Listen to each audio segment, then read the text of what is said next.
How to decorate with indoor plants.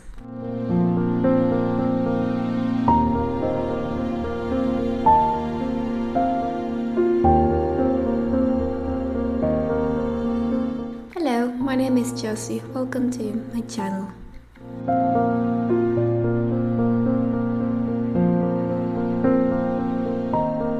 If you want to be inspired and have more general conception of the different ways to decorate your house with plants, we present a very special home tour below. You're going to love it.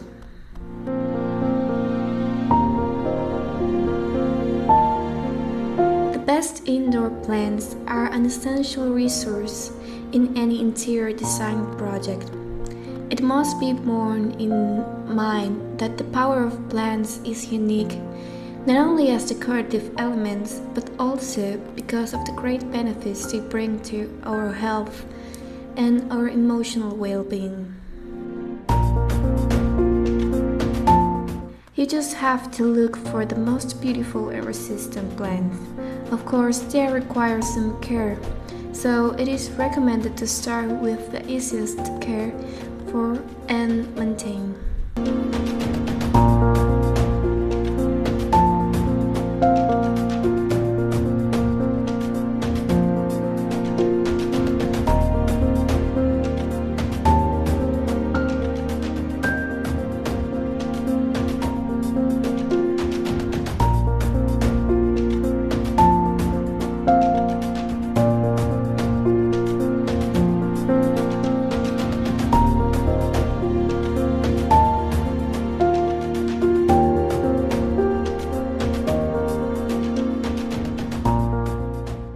Where to place the plants in all spaces of the house, including the bathrooms. When we look for a place for our new plants, we have many options on tables, on wall shelves, pots, pendants. Check that plants develop perfectly and change their space if they have grown a lot or need more lighting.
If you're passionate about plants and have an indoor garden, we would love for you to write us in the comments.